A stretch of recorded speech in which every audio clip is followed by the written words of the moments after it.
Hello, and welcome to another episode of The Profit Builder. I'm Vicki Suter, your host, and these videos are all about helping you build a more profitable contracting business, find more time in your day, and reclaim the joy and fun in what you do again.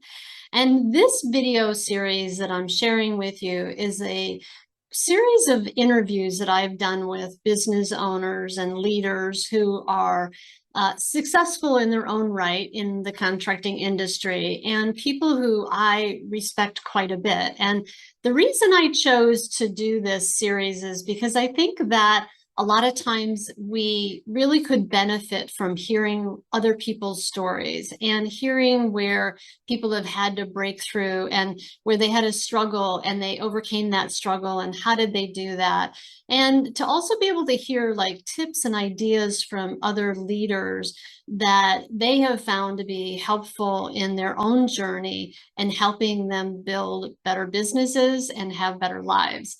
I really enjoyed doing these interviews with people. It was really fun hearing their stories, and I'm very excited to share them with you because I think that you're going to get a lot out of hearing from them. So I'm going to go ahead and jump in and we'll share the next story.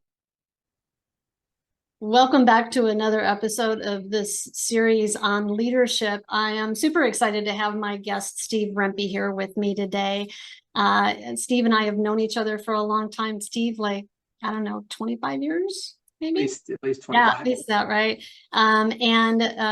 Steve, I'm going to let you just introduce yourself here in just a second, but Steve has built a great business, and like I said, I've known him for a lot of years, and I really have such respect and appreciation for you as a leader and as a human being, and I'm just really glad that you're here to share your story. So before I jump into the questions, can you just tell people just a little bit about you and your business? And Yeah, I started my business 45 years ago. I'm retired now, and actually working a lot with Vicki.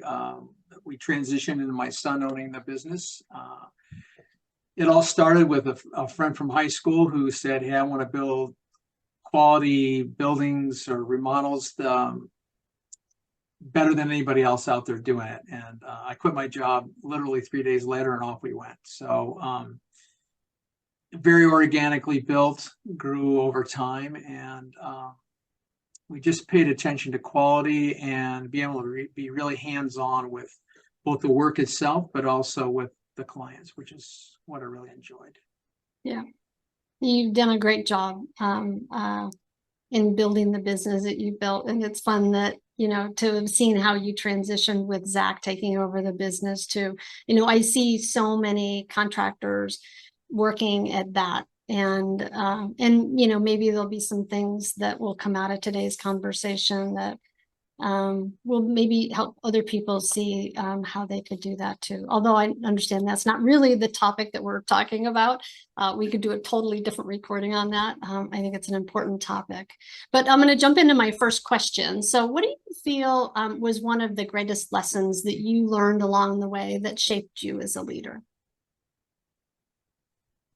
I think that understanding that the way you are has a lot to do with how you lead, who you are, and that if you start out with a premise that you want, like we did with, I want to do quality work, I want to work with good people, both the client and with your team, and you stick to that is important, because as your business grows, the heart of the business for me had to remain the same.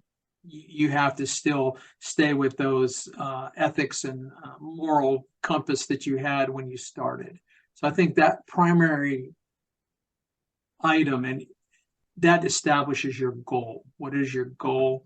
It is to remain true to yourself, and that allows you to be true to your customers, true to your team, all the way along the line. So I want to ask you a question about that, because I totally get that, but I want to ask you like a little bit more clarification. So you're saying know yourself, stay true to who you are, your team, these are my words, core principles. right? Is that really essentially what you're saying? Like, Yes. sort of like, who am I? What's the way that I'm going to run my business? Can you just talk a little bit more about that? Because I think I think it's really important, because I think that a lot of times we get into business and we just like put our heads down and we go forward and we take what shows up.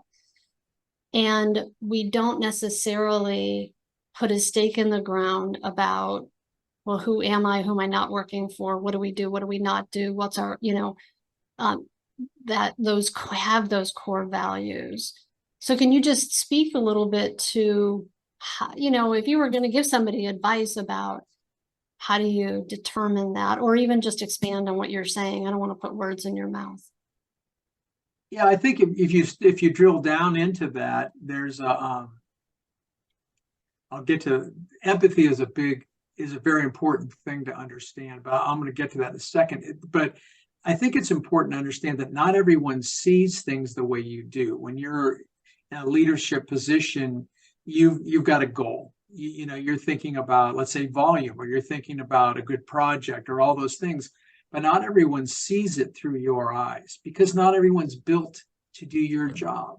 And that I think is a misconception out there, that you bring a guy along and he's a good guy and he's a good carpenter, and someday he'll be a great senior PM, or he'll be great estimator.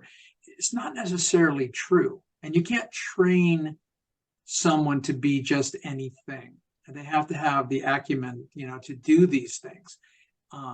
But you have to leave the door open to that. So understanding that not everyone sees things the way you do is really important, I think.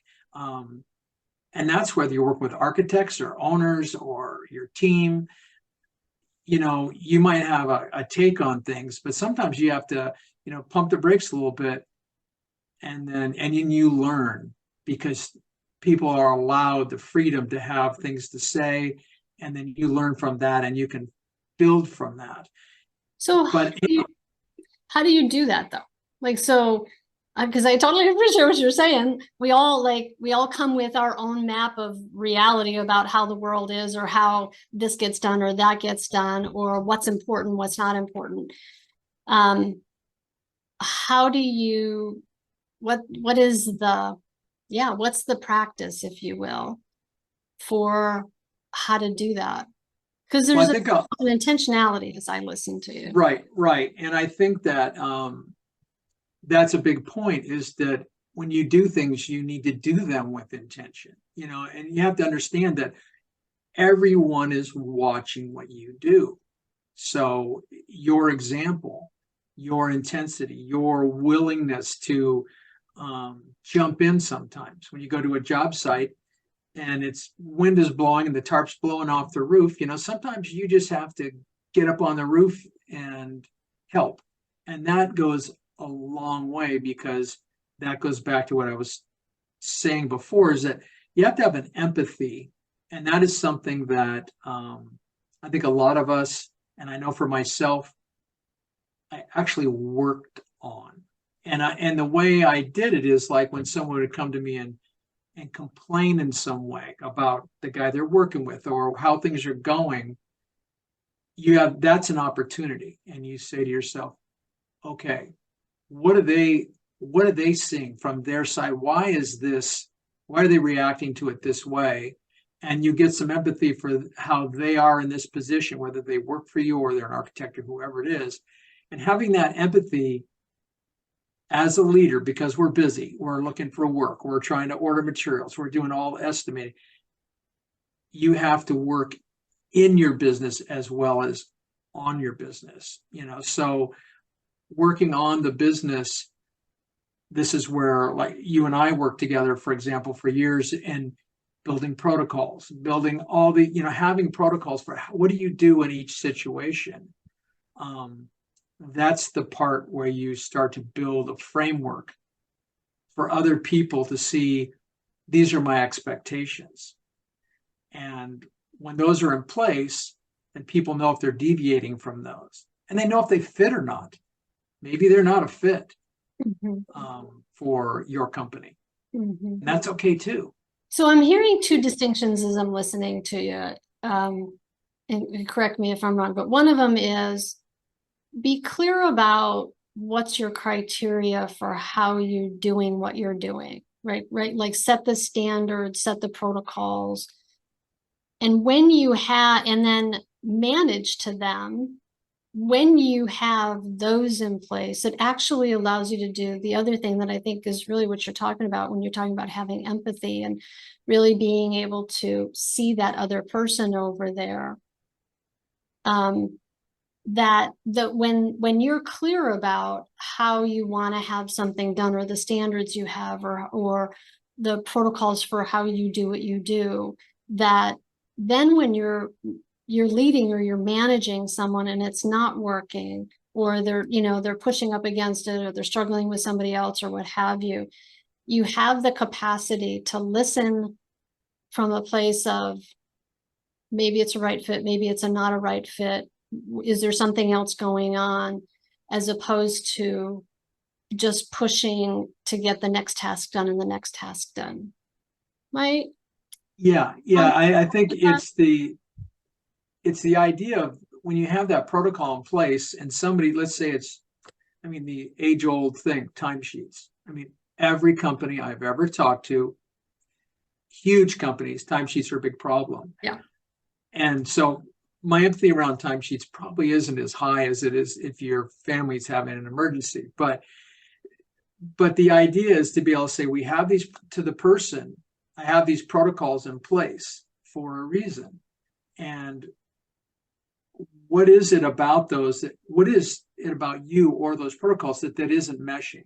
It gives you a point to talk from so that you're not wandering all over the place. If you have no protocols and then everybody's doing it the way they want to, first of all, it takes a lot more time to get anything done, but also you have something that you can hold them to, your foreman, if you have a superintendent, everybody can hold somebody to those protocols.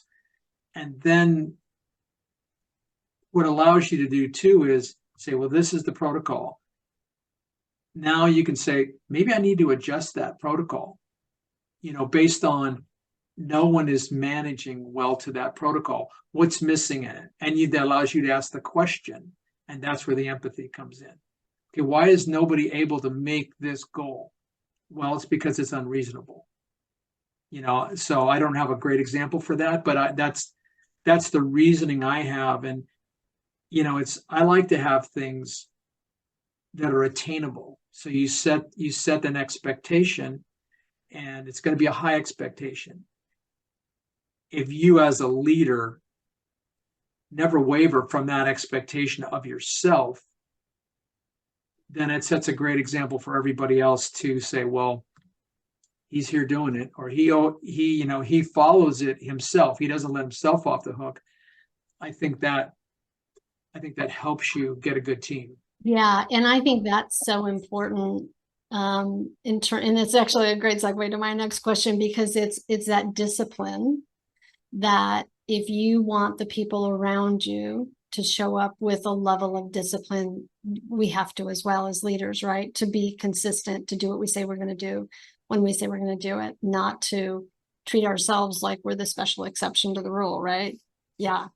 So good segue to this next one, which is leading well takes discipline, right? So what do you feel are the essential elements or practices that have helped you in your leadership growth journey? Like what are certain disciplines or practices that you have found have been really helpful? Well, I think discipline is the key to whether you're a business owner or you're leading, within a company. I think the discipline is actually the easy way out, because if you establish a way of being disciplined, for myself, go to work same time every day, do things the same way every single day, that discipline then eliminates one decision in your day, 2 decisions, 10 decisions. It's like, this is the way I work.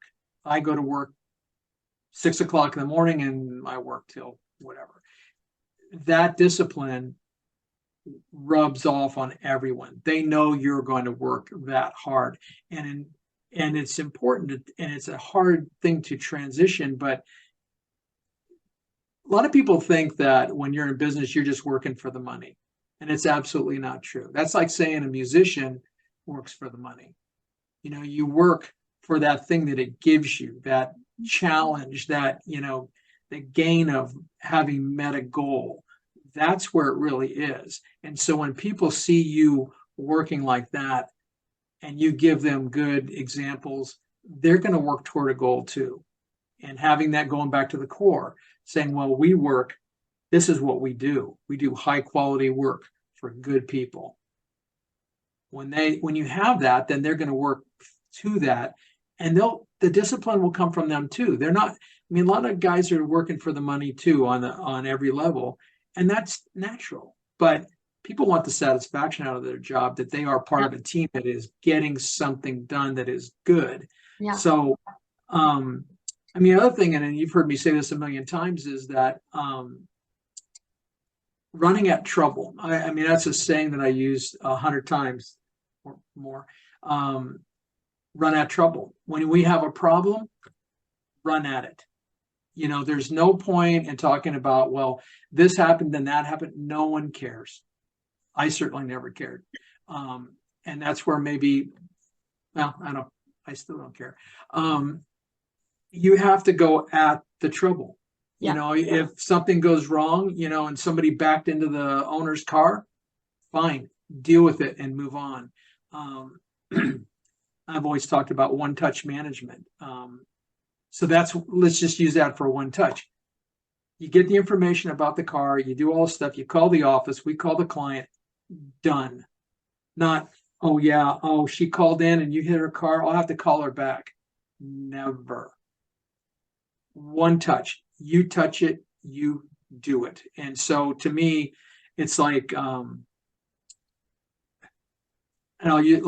for example, sticky notes. Hate sticky notes. I think they're the dumbest thing, unless it's, on your dash, pick up the kids after school. It's dumb, because by the time I write this sticky note, I put it up there, it reminds me to do something, I could do it. So it's answer the quick email if you need to. If you've got work on your desk, I used to do this. I pick it up, I have to do it. File it, sign it, send it, copy it, whatever it is, one touch. Because I have a whole desk of things that, I've got to get to that. It's not good. It's not good leadership. Yeah. And I'm listening to you and I keep thinking everything that you have touched on and talked about just now, are things that help us be better at time management also. Like, it's one of the big things that I see people are so challenged by. And that thing of, don't just put it on a sticky note, or, send a message and say, I'll do it later, or, not dealing with it right away, because then we end up with this long list of undone things that tend to then overwhelm us. We're not as present to what we need to be doing now. And so I just see how, and we've all had that experience, that having that discipline to, as you say, one touch management, or deal with it now, run at the problem, don't wait, allows us to have just more space, I think, in terms of dealing with stuff day in and day out, because we don't have this lingering list. But I also, when you talk about discipline, I also keep thinking about, there was a thing that you did, and I'm sure Zach probably still does it. And I think about this a lot when I'm talking to people, is Thursday morning foreman meetings. And when you had Thursday morning foreman meetings, they were the same day, same time. Everybody had, unless your wife or your kids or your mother are sick, you're there. Nobody gets to have an excuse of, how long it takes you to get to work or whatever. Like, it's a non-negotiable. And I think that there are certain things that I've watched you do over the years like that I think is such a great, discipline in terms of walking the talk, having that consistency. People knew what to account on, but it also, like, it rose up the level of professionalism in your foreman, right? Because you were consistent that way and had the discipline to do that. And it rose up their level of ownership and accountability and how they showed up in their job with clients, and other things that they did. So I think, you having that discipline, I watched and I saw how it impacted them in how they were in their jobs too. And I'll tell you, it's interesting about that meeting is that I learned that from another contractor who, electrical contractor, very large electrical contractor. And I had met them through the chamber, and we started going to lunch together once or twice a year. And they gathered, I mean, they were huge. They had 30 foremen, and they gathered everybody together, and that's what they did. And so we started doing it. And one of the things that I found out that was a grace to that was that these foremen are all on different jobs all over, different counties, different cities. They don't spend time interacting, rarely. So in these morning meetings, they get to know each other a little better. They get to share resources. They can talk. And one of the things on the list was, how are these guys working for you? How is all the other staff working for you? So they could share stories. And we wouldn't allow it to become out of hand, a big complaint session. But what we did was use that as traction to help discipline some guys, or to get control over, well, wait a minute, that guy's always late, those kinds of things. So that was really a benefit, and getting everyone in place. We had the estimator there, senior project manager, so everybody got to see what was going on. And, well, what is the problem on your jobs? The estimator's not getting enough time in for cleanup, or what, so it really became a very thorough kind of a cleansing of what's going on a week at a time. And you could get them down to, I mean, at first it was a long process, and we got them down to hour and a half maybe. And because everybody got disciplined about what they were there for.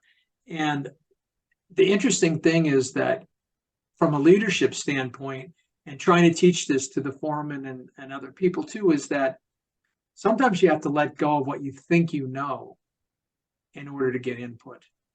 So, if you're there as the know-it-all and you're just dictating the meeting, don't have the meeting.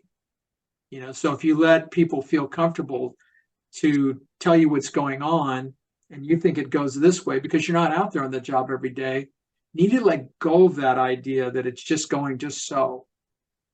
And then you get then they're able to give you input.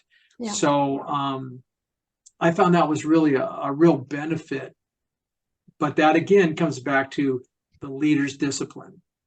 You have to be willing to work on yourself. You have to let go of ego, and you have to let go of things where you feel like, well, I already know how this goes, and that's easy to do because you're busy, but give yourself the room to do that. Well, and one of the things I really appreciate about what you're saying too, Steve, is that it's that thing that, we talk about wanting to build a team of people around us who take ownership, take accountability, take responsibility, who, will rise up to their next level of contribution, right? Which I totally believe that all people want, not all of them, but a good percentage of them. And we can't give people that opportunity if we're always the one with all the answers, right? If we don't give people that opportunity to say, here's what I think, or here's how I would handle that situation. If we don't have that space around us and we have to be the ones to know it all, then there's not that opportunity to have people feel safe to have critical thinking, right? Or have a contribution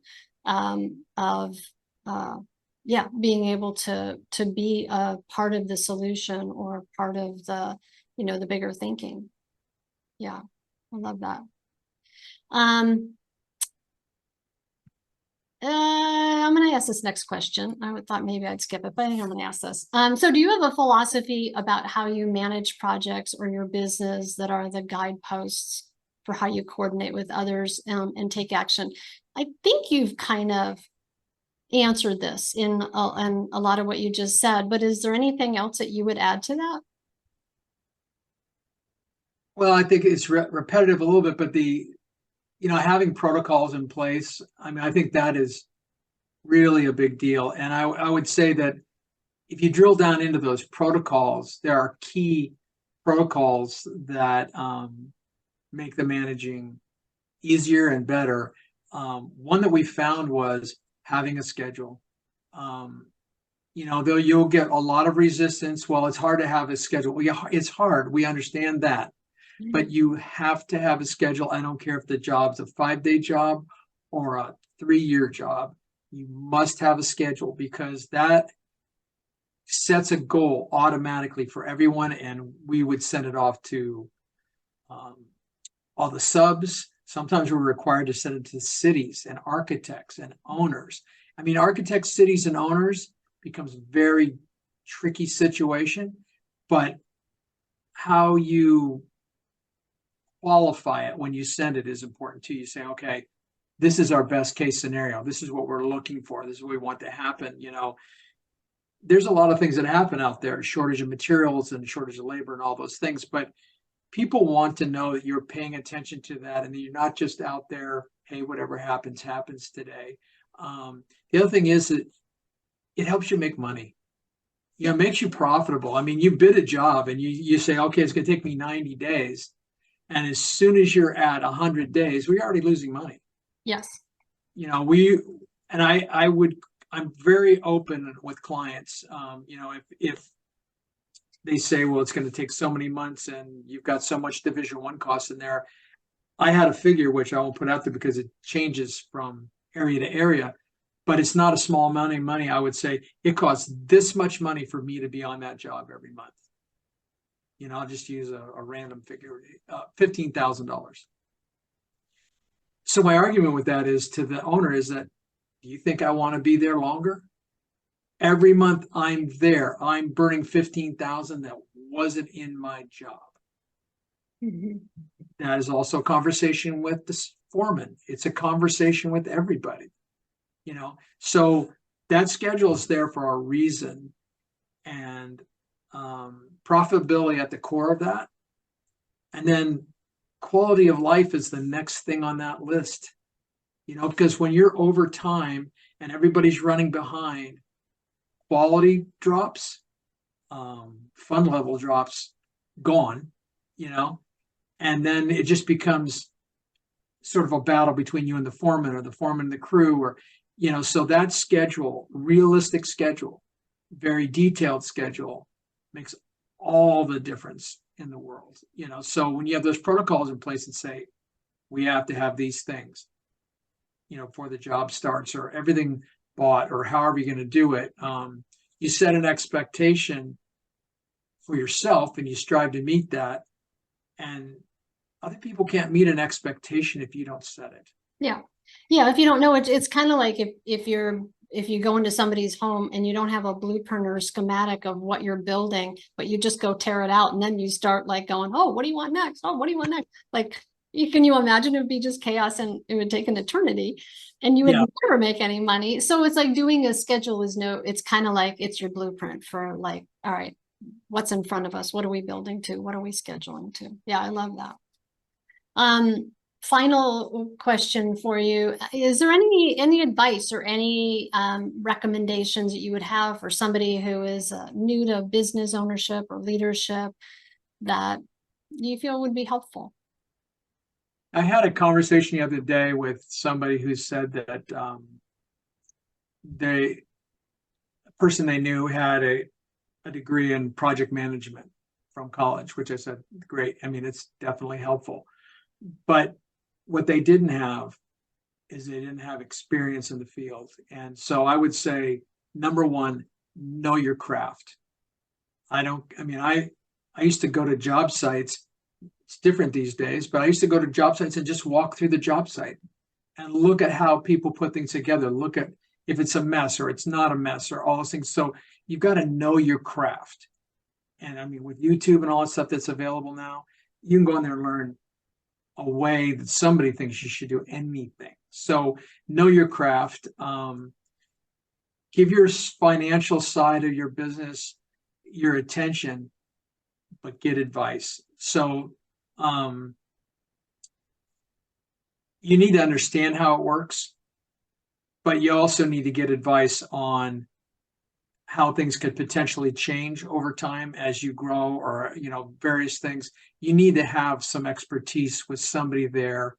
And this will sound odd, but if you put too much time into that piece of it, it's a problem. What is that piece that you're talking about? The financial piece. Okay. I mean, if you're just number crunching all day,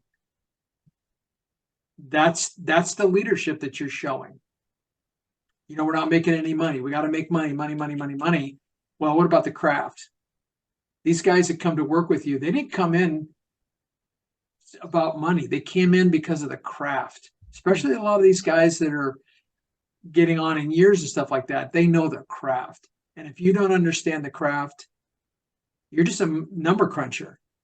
And depends on what you got in the business for. But to me, that separates you in a bad way from your team. So I would say it's important. It's a big piece of your business, no question about it. But get the advice you need. Don't, spend all your time trying to become an accountant. Get an accountant. I'd say the other thing is that no matter how busy you are, and you've heard me say this, sell work. I don't care how busy you are. Every day, sell work. I used to have in my calendar, Tuesday, bright yellow, sell work. If I didn't sell work that day, then I felt bad, because you can have all this work stacked up, and we all know the economy changes, government regulations change, people have their own personal issues, financial issues, and you could have a job, whether it's 20,000 or 10 million, go away in a phone call. Yeah. And if you don't have a pipeline, again, this is where you have your own personal protocols.